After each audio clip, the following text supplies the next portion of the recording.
let's take a look at Glennon and Abby's appearance on one of them. I don't understand this podcast.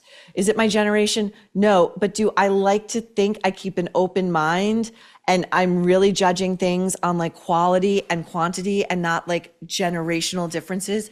I do, okay? Call Her Daddy eludes me. Everything about it eludes me. Okay, Alex Cooper is the host of this show.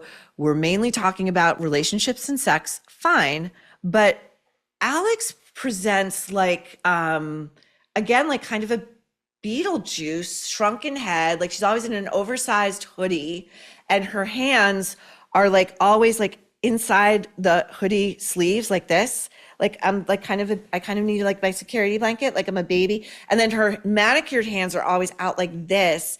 And she's always just kind of like in a baseball cap and she's talking to her daddy gang and she's giving all like every time before she interviews somebody, it's like, oh my God, I bow down, I bow down, I bow down to you. Like, but there are never any specifics about like why Alex admires any given guest on her show so much. None. Okay.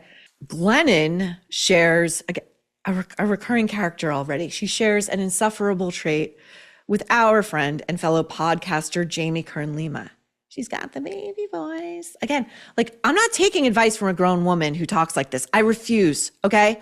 Now, of course, Glennon and Abby have a bunch, not one, which would be like statistically in the realm of like what goes on in life, okay? What we know of what composes the population.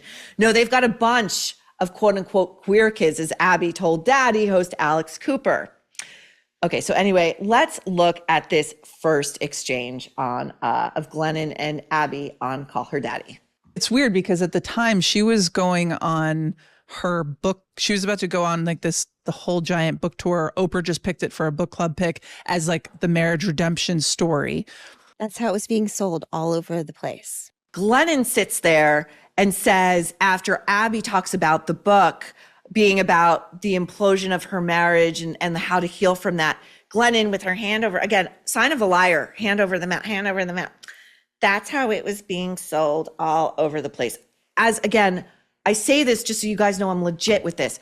I write books, okay? I write books for big publishers. And when they're getting ready to release your book, like 6 months prior, you are having meetings with editors, with sales and marketing, with publicity, and they're talking about how they're selling your book. And you know how they're talking about selling your book?